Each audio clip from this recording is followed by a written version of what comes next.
আমি ইসলামী ছাত্র শিবিরের সবাইকে বলতে চাই, এখানে একটু আগেও আমি দেখেছি অনেকে জামাত শিবিরের নাম নিতে হীনমন্যতা বোধ করছেন। কেন? আমরা এই দেশের মানুষ, এই দেশে জামাত শিবির ওপেনলি তাদের প্রোগ্রাম করবে। বাধা যদি কেউ দেয়, আমরা মনে করব সে ভারতের পাঁচাটা গোলাম, ভারতীয় রাজাকারকে দেশের মানুষ ভালোভাবে মোকাবেলা করতে যাবে। এজন্য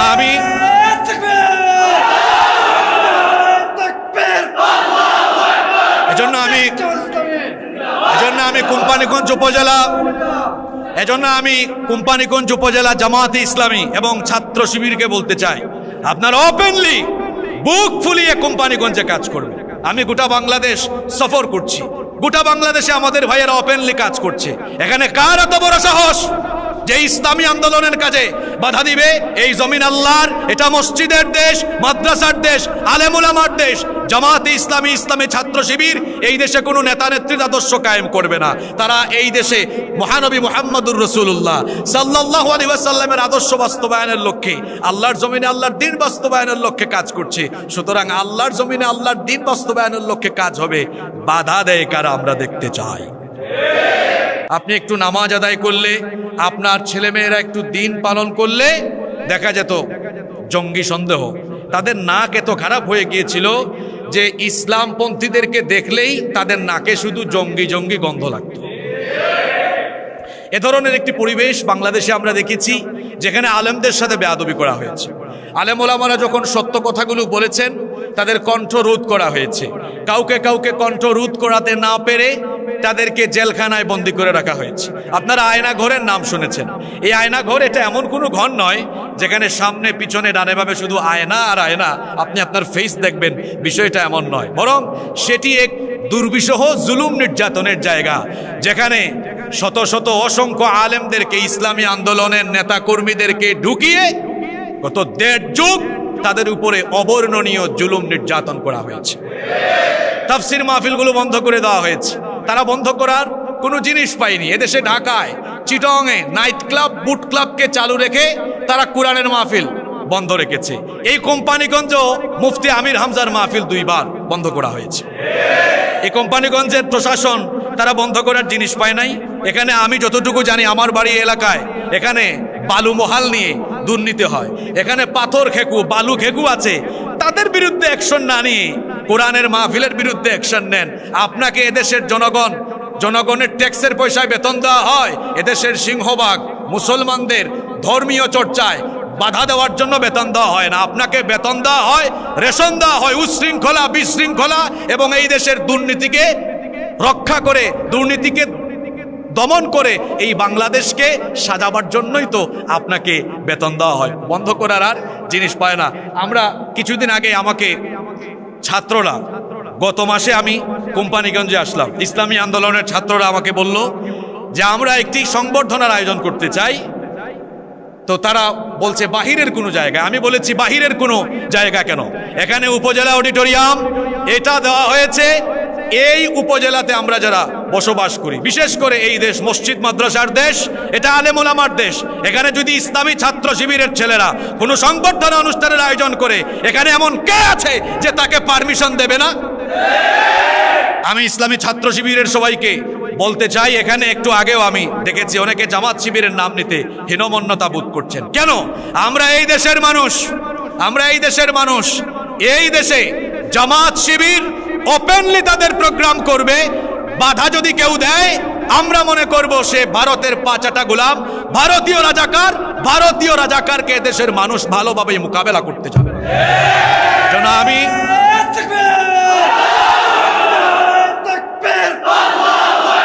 এজন্য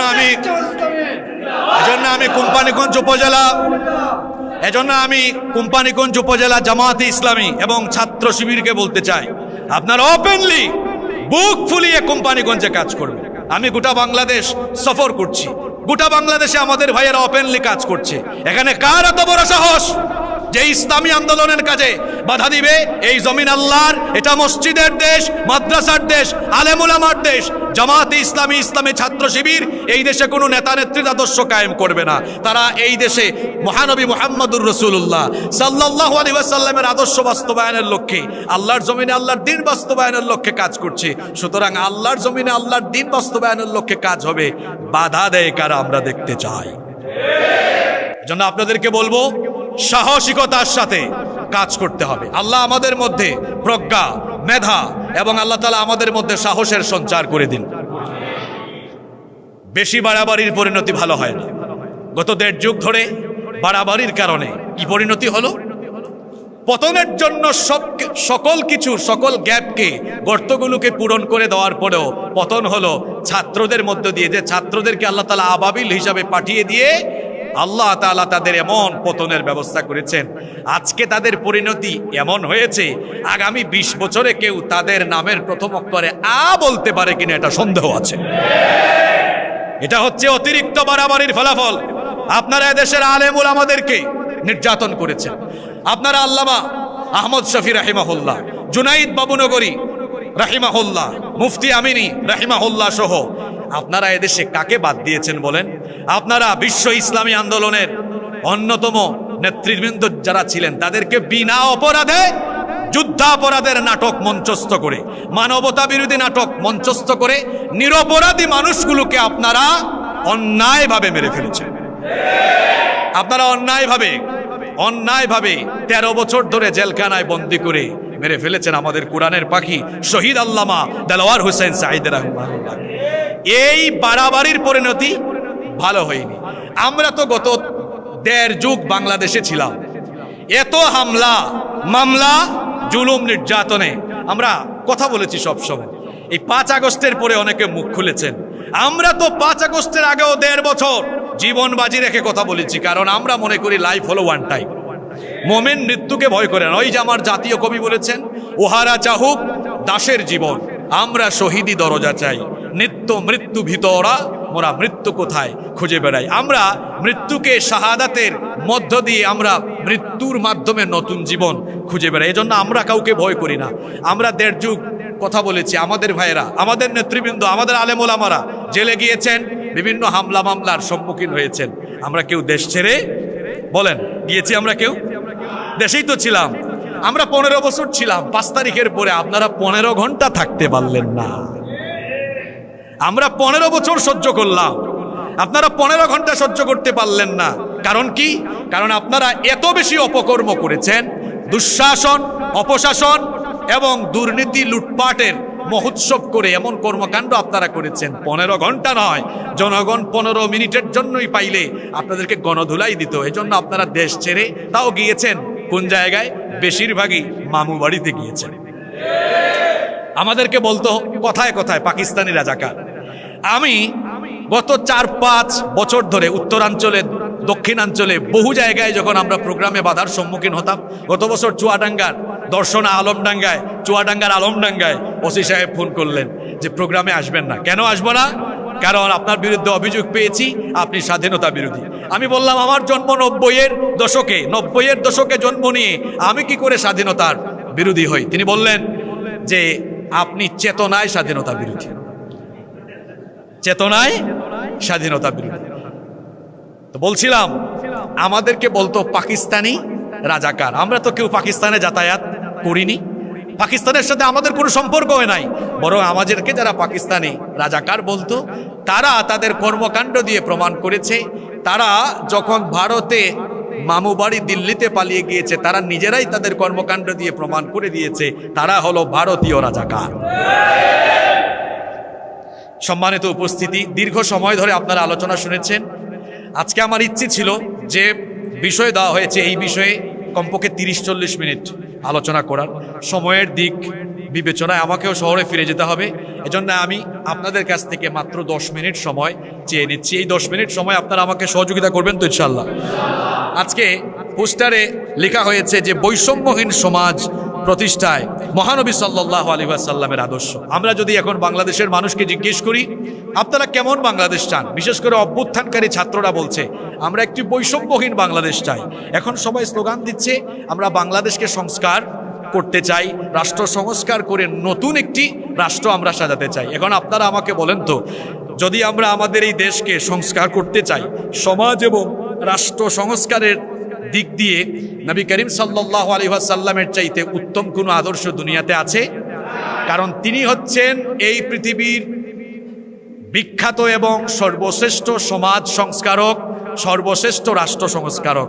তিনি আরবের একটি বৈষম্যে ঘেরা সমাজ ব্যবস্থাকে পরিবর্তন করে একটি বৈষম্যহীন রাষ্ট্র উপহার দিয়েছিলেন। এটা কোন সমাজ?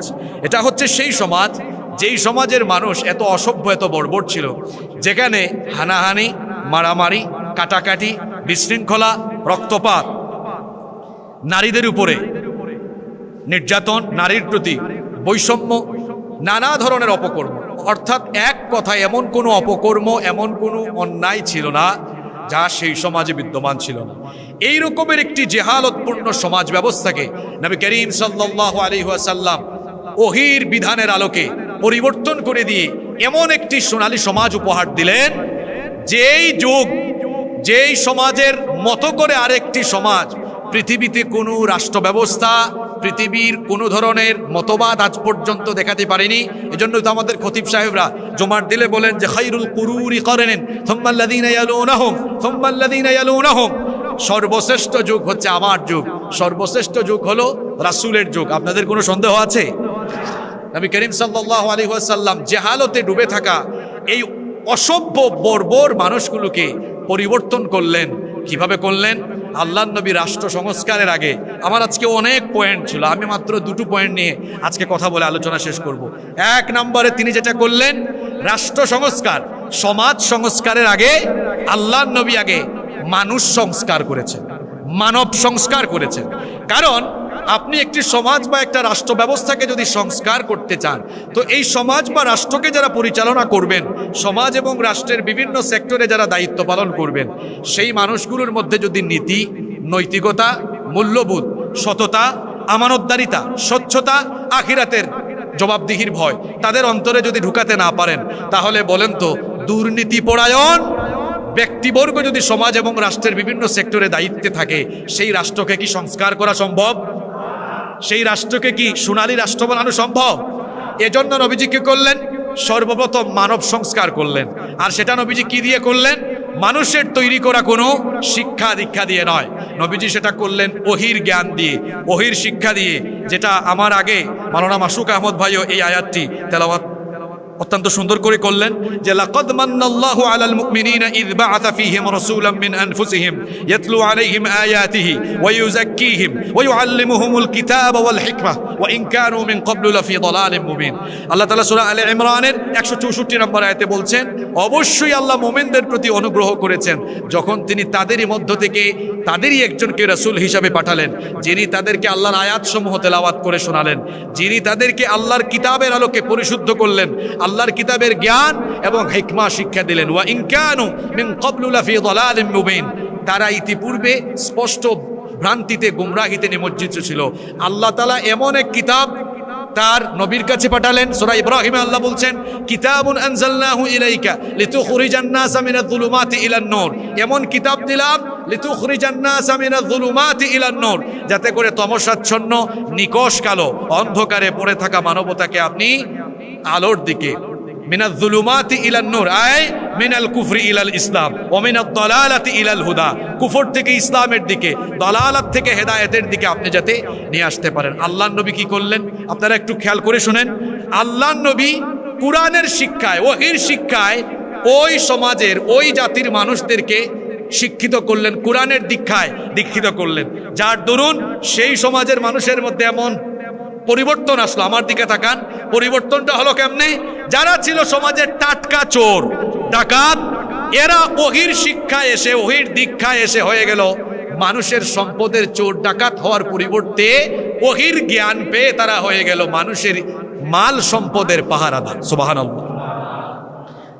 এরা কারা? এত সেই মানুষ যে কয়েক বছর আগে চুরি করত, ডাকাতি করত। এই মানুষগুলো এখন চুরি না করে মানুষের সম্পদ পাহারা দেয় কেন? কারণ সে আগে ছিল জাহেলিয়াতের যুগে জেহালতে ডুবেছিল। নবী করিম সাল্লাল্লাহু আলাইহি ওয়াসাল্লাম যখন তাকে কোরআনের সংস্পর্শে নিয়ে আসলেন, কোরআনের আলোয় আলোকিত হয়ে তিনি এমন এক আলোকিত মানুষ হয়ে গেলেন, ওহির শিক্ষায় ওহির দীক্ষায় দীক্ষিত হওয়ার কারণে তিনি চুরি ডাকাতির পরিবর্তে মানুষের মাল সম্পদের পাহারাদার হয়ে গেলেন। আল্লাহ নবী এমনভাবে মানব সংস্কার করলেন, মানুষকে এমনভাবে সংস্কার করে দিলেন ওহির শিক্ষা দিয়ে। যারা ছিল নারীর ইজ্জত লুণ্ঠনকারী, তারা হয়ে গেল নারীর সতীত্বের হেফাজতকারী। আল্লাহ নবী যখন একটি কল্যাণমুখী রাষ্ট্র কায়েম করলেন, সেই সমাজে নারীরা ঘর থেকে বের হয়ে নির্বিঘ্নে যাতায়াত, তারা নির্বিঘ্নে যাতায়াত করতো। ইফটিজিং, নারীকে কোনো ধরনের, এরপরে নারীকে যে কোনো ধরনের অসম্মান হয়রানি করা, এটি সেই সমাজের চিত্র ছিল না। আল্লাহ নবী এমন একটি সমাজ কোরআন দিয়ে বাস্তবায়ন করে দিয়েছিলেন এবং প্রথমে আল্লাহ নবী ওহির শিক্ষায় ওহির দীক্ষায় মানুষগুলোকে দীক্ষিত করেছিলেন। আজ আমরা আগামীর বাংলাদেশকে যদি সত্যিকারের একটি সোনালী বাংলাদেশ, সত্যিকারের একটি আদর্শ দেশ এবং আমাদের স্বপ্নের বাংলাদেশ হিসাবে পেতে চাই, সর্বপ্রথম আমার এই জাতিকে কোরআনের শিক্ষায় শিক্ষিত করতে হবে। এজন্য বিগত ফ্যাসিস্টরা কি করেছে, শিক্ষা ব্যবস্থা প্রত্যেকটি জায়গা থেকে তারা ওহির শিক্ষা, ইসলামের শিক্ষাকে বাতিল করে দিয়েছে। আমাদের শিক্ষা ব্যবস্থায় যদি জাগতিক শিক্ষার সাথে ওহির শিক্ষার সমন্বয় না ঘটে, তাহলে এই শিক্ষা ব্যবস্থা দিয়ে শিক্ষিত হবে, কিন্তু পরিশেষে উচ্চ শিক্ষিত চোর, উচ্চ শিক্ষিত বাটপার আর উচ্চ শিক্ষিত দুর্নীতিবাজ হবে। আপনারা জানেন বাংলাদেশের বিভিন্ন মসজিদে অনেক সময় জুতা চুরি হয়। জুতা চোর, তাকেও আমরা চোর বলি। আবার ঢাকায় মিনিস্ট্রিতে সেক্রেটারিয়েটে বসে কলমের খোঁচায় চুরি ডাকাতি করে, দুর্নীতি করে, তাকেও আমরা চোর বলি। এখন আপনারা বলেন তো, দুই চোরের ক্যাটাগরি লেভেল কি একরকম? লেভেল কি সমান? যিনি ঢাকার মিনিস্ট্রিতে অথবা সেক্রেটারিয়েটে বসে চুরি করলেন কলমের খোঁচায়, তার একাডেমিক যোগ্যতা আপনি দেখেন, পড়াশোনা অনেক আছে, উচ্চশিক্ষিত মানুষ। অন্যদিকে মসজিদের জোতাচুর অশিক্ষিত অথবা অর্ধশিক্ষিত। এখন আপনারা বলেন তো, সমাজের জন্য, রাষ্ট্রের জন্য জুতাচোর ভয়াবহ নাকি ওই শিক্ষিত চোর ভয়াবহ? এই শিক্ষিত চোর চুরি করছে কেন? আপনি তার একাডেমিক ট্রান্সক্রিপ্ট হাতে নিয়ে দেখেন, সে বাংলা, ইংরেজি, ভূগোল, ইতিহাস, ইংরেজি, সমাজ, বিজ্ঞান, আইসিটি যা আছে সব সে পড়েছে। তার সিলেবাসে ছিল না কোরআন, তার সিলেবাসে ছিল না হাদিস, তার সিলেবাসে ইসলামকে জানার জন্য, বুঝার জন্য কোনো ধরনের পাঠ্য বই ছিল না। এজন্য তার এই শিক্ষা ব্যবস্থা তাকে শিক্ষিত করেছে, কিন্তু তাকে আদর্শ, নৈতিকতাবোধ সম্পন্ন একজন আদর্শ মানুষ হিসাবে গড়ে তুলতে পারেনি। এজন্য আমরা যদি এই দেশটাকে সত্যিকার অর্থে সংস্কার করতে চাই, মানুষকে কোরআনের আলোয়, কোরআনের শিক্ষায়, ওহির দীক্ষায় দীক্ষিত করতে হবে। সেটা আমরা কিভাবে করব? শিক্ষা প্রতিষ্ঠানগুলোতে তো শিক্ষার কারিকুলাম সংস্কার করে সেখানে না হয় আমরা ইসলামী শিক্ষা ঢুকালাম, কিন্তু আমরা যারা আছি, আমাদের যাদের বয়স হয়ে গেল, আমরা তো এখন আর স্কুল, কলেজ, ইউনিভার্সিটিতে আমরা কি পড়তে পারবো না। আমাদের জন্য আছে আরেকটি প্রতিষ্ঠান, সেই প্রতিষ্ঠানের নাম হচ্ছে বাংলাদেশ জামায়াতে ইসলামী। বাংলাদেশ জামায়াতে ইসলামী কি করছে? বাংলাদেশ জামায়াতে ইসলামী তার সমর্থক থেকে নিয়ে আরম্ভ করে তার কর্মী, তার রুকন, প্রত্যেকটি সেক্টরের জনশক্তিকে কোরআন, সুন্নাহ, ইসলামী সাহিত্য এবং ইসলামী জ্ঞানের আলোকিত, ইসলামী জ্ঞানে ইসলামের আলোয় আলোকিত করে তাকে একজন আদর্শ মুসলিম হিসাবে গড়ে তোলার লক্ষ্যে বাংলাদেশ জামায়াতে ইসলামী কাজ করে যাচ্ছে। বাংলাদেশ জামায়াতে ইসলামীর সাথে অন্যান্য দলের পার্থক্য ঠিক এই জায়গায়, জামায়াতে ইসলামী হচ্ছে পড়াশোনা করা একটা দল। এখানে জামায়াতে ইসলামের যে সকল ভাইয়েরা এসেছেন তারা জানেন যে আপনাদের প্রত্যেকটি সেক্টরে, প্রত্যেকটি ধাপে সিলেবাস এবং পড়াশোনা আছে না নাই? অন্য কোনো দলে আপনি এটা পাবেন না। তাহলে আমি বলছিলাম যে আল্লাহর নবী মানব সংস্কার করলেন, এখন আমরা তো আল্লাহর নবীর আদর্শ বাস্তবায়ন করতে চাই। কি বলেন, চাই না? যদি আমরা চাই তাহলে কি করতে হবে? 1 নাম্বার, আল্লাহর নবীর এই আদর্শকে ফলো করে আমরা এখন থেকে, আজ থেকে কোরআনের দাওয়াত মানুষের বাড়িতে বাড়িতে, ঘরে ঘরে গিয়ে প্রতিটি মানুষের সিনার ভেতরে আমরা দ্বীনের দাওয়াত দিয়ে, ইসলামের দাওয়াত দিয়ে, ইসলামী আন্দোলনের দাওয়াত দিয়ে আমরা এই দেশে আরেকটি বিপ্লব তৈরি করার জন্য এদেশের মানুষকে ইসলামের আলোকে গড়ে তুলব ইনশাআল্লাহ। মনে রাখবেন, জুলাই আগস্টের বিপ্লব এটা ইসলামী বিপ্লব নয়, এটা ছিল জনসাধারণের বিপ্লব, বা যেটাকে আমরা বলতে পারি গণবিপ্লব। ইনশাআল্লাহ বাংলাদেশে অতি শীঘ্রই খুব নিকটবর্তী সময়ে আরেকটি বিপ্লব ঘটতে যাচ্ছে, সেই বিপ্লব হবে ইসলামী বিপ্লব। ইনশাআল্লাহ সেই বিপ্লব বাস্তবায়নের লক্ষ্যে আমাদেরকে কাজ করতে হবে। কিভাবে কাজ করতে হবে? আমরা ঘরে ঘরে ঘরে ঘরে মানুষের কাছে দাওয়াত নিয়ে যাব। এখানে আমাদের যত ভাইয়েরা আছেন ইসলামী আন্দোলনের সাথে আমরা যারা সম্পৃক্ত, আমরা এই কোম্পানিগঞ্জ উপজেলার প্রত্যেকটি ইউনিয়নের, প্রত্যেকটি গ্রামের, প্রত্যেকটি বাড়িকে আমরা ইসলামী আন্দোলনের মজবুত ঘাঁটি এবং দুর্গ হিসাবে গড়ে তুলব ইনশাআল্লাহ। এজন্য প্রত্যেকটি ইউনিয়নে, প্রত্যেকটি ইউনিটে, প্রত্যেকটি জায়গায় আমরা আমাদের স্ব জায়গা থেকে কাজ করব। পারবো না ইনশাআল্লাহ?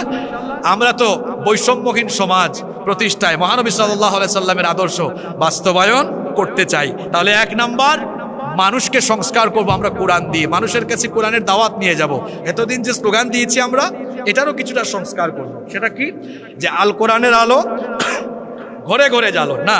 আল্লাহর নবীর সিরাত অধ্যয়ন করলে আপনি দেখবেন আল্লাহর নবী তার দাওয়াতি জিন্দেগির প্রথম 3 বছর দাওয়াত দিয়েছেন গোপনে গোপনে, সেটা ছিল ব্যক্তিকেন্দ্রিক। আল্লাহর নবীর সেই দাওয়াতকে আমরা যদি স্লোগান আকারে বলতে চাই, তাহলে সেটা ছিল এমন, আল কোরআনের আলো প্রথমে তিনি ঘরে ঘরে না, মানুষের হৃদয়ে হৃদয়ে জ্বালিয়েছেন। এজন্য আমরা স্লোগান দিব এখন থেকে এরকম, যে আল কোরআনের আলো মানুষের হৃদয়ে হৃদয়ে জ্বালো। প্রতিটি মানুষের হৃদয়ে হৃদয়ে আমরা কোরআনের আলো জ্বালাবার জন্য ব্যক্তিকেন্দ্রিক আমরা সবার কাছে দাওয়াত নিয়ে যাব।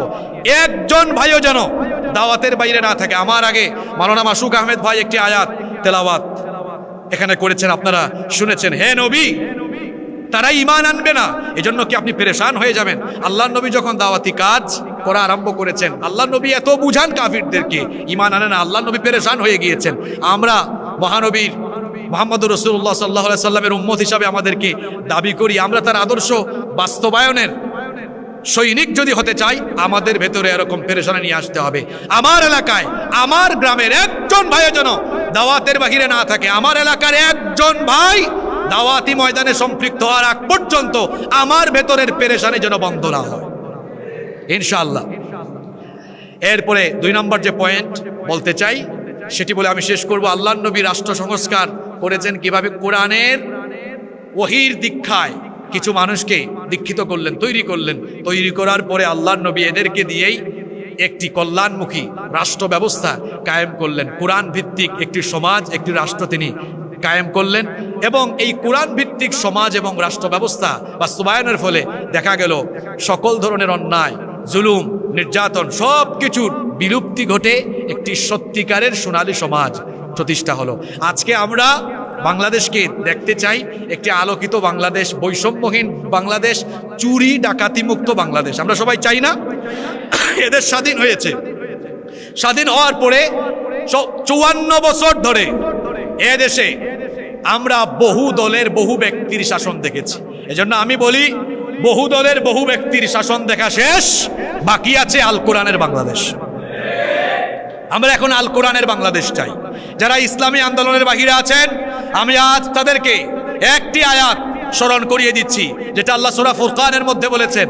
শুনেন আমার ভাইয়েরা, আমি তো আপনাদের এলাকারই সন্তান, দরদ নিয়ে আজকে বলে যাচ্ছি।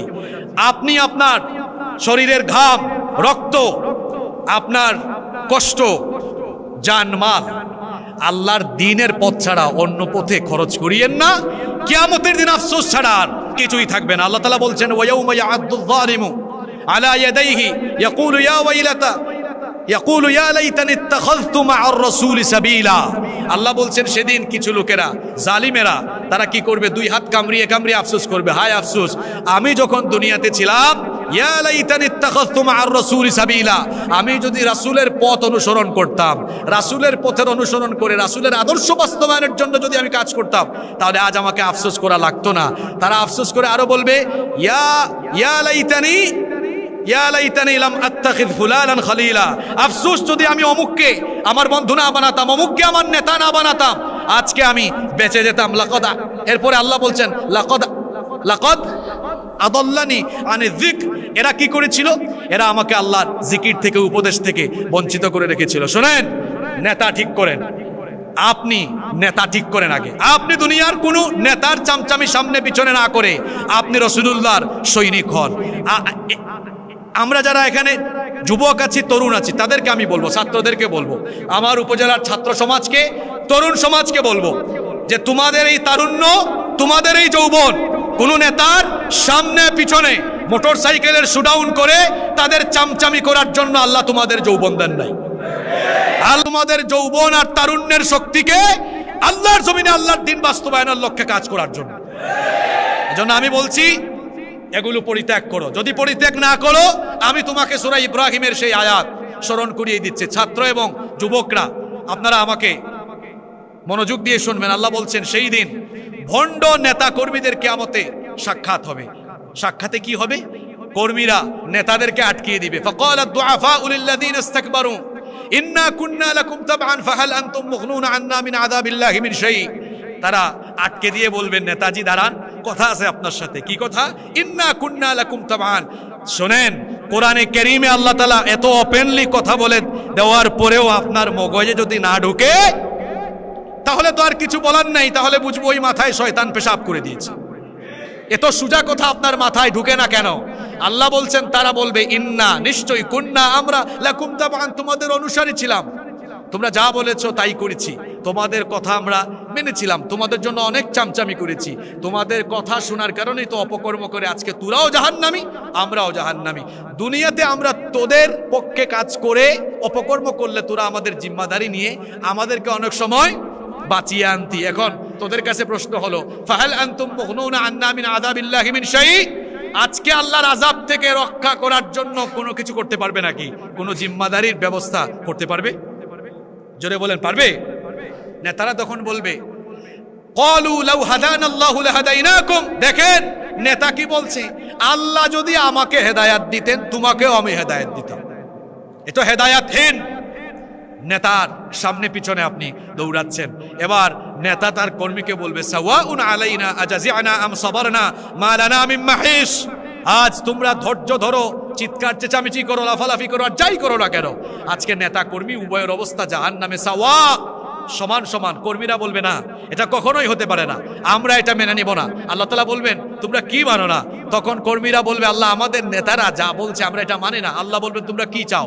তারা বলবে, আমরা আমাদের নেতাদের বিরুদ্ধে আপনার কাছে দুইটা অভিযোগ পেশ করে দুইটা জিনিস চাই। কয়টা জিনিস? দুইটা জিনিস। এক নাম্বার হচ্ছে,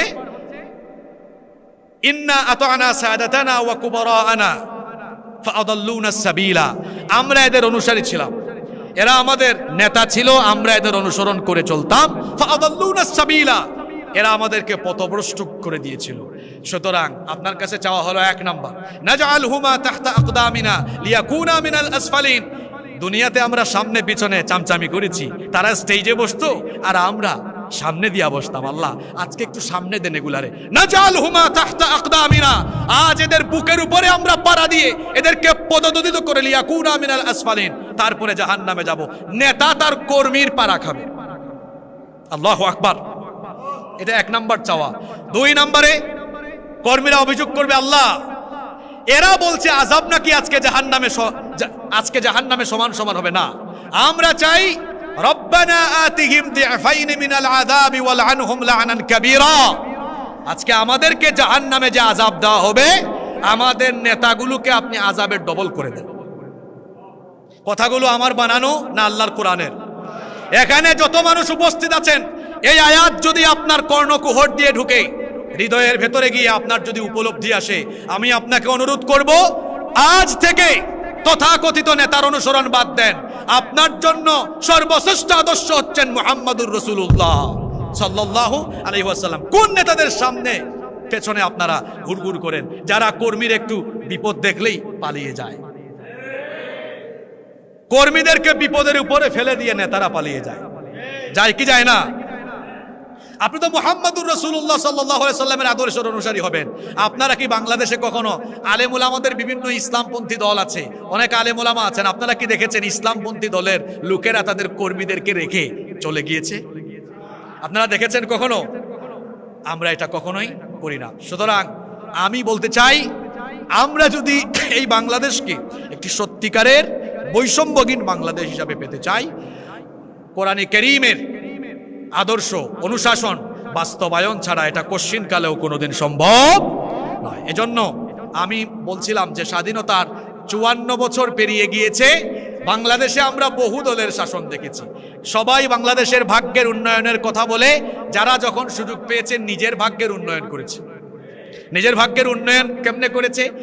এদেশের মানুষের উপরে দেখেন তারা যে পরিমাণ ঋণের বোঝা চাপিয়ে দিয়ে গিয়েছে, তার চাইতে বেশি পরিমাণ টাকা তারা চুরি করে, দুর্নীতি করে, লুটপাট করে বিদেশে সম্পদের পাহাড় করেছে। এবার আমার শেষ প্রশ্নের উত্তর আপনারা দিবেন। সেটি হচ্ছে, আপনারা জানেন যে বাংলাদেশে বহু ইসলামী দল আছে। আমাদের মধ্যে কিন্তু মৌলিকভাবে কোনো ধরনের মতপার্থক্য নাই। অনেকে বলেন যে আপনারা এক হতে পারেন না কেন? আমরা মৌলিক সমস্ত বিষয়ে এক, এবং অনৈক্যের যে একটি দৃশ্য আমরা এতদিন দেখতাম, এটাও আর সামনে থাকবে না ইনশাআল্লাহ। আমরা কওমি, আলিয়া, চরমোনাই, হেফাজত, জামাত, খেলাফত, যত ইসলামী দল আছে, যত আলেম ওলামা আছেন, সকলের মধ্যকার মাঝখানের অনৈক্যের প্রাচীরকে ভেঙে চুরে টুকরা টুকরা চুরমার করে দিয়ে আমরা সবাই ঐক্যবদ্ধ হয়ে এই দেশে আমরা ইসলামী রাজ কায়েম করবো ইনশাআল্লাহ। সম্মানিত উপস্থিতি, আমি সর্বশেষ যে কথাটি বলতে চেয়েছিলাম সেটি হচ্ছে এই, বাংলাদেশে বিভিন্ন ইসলামী দলের নেতৃবৃন্দ এবং অনেক আলেম ওলামারা দেশের তৃণমূল পর্যায় থেকে নিয়ে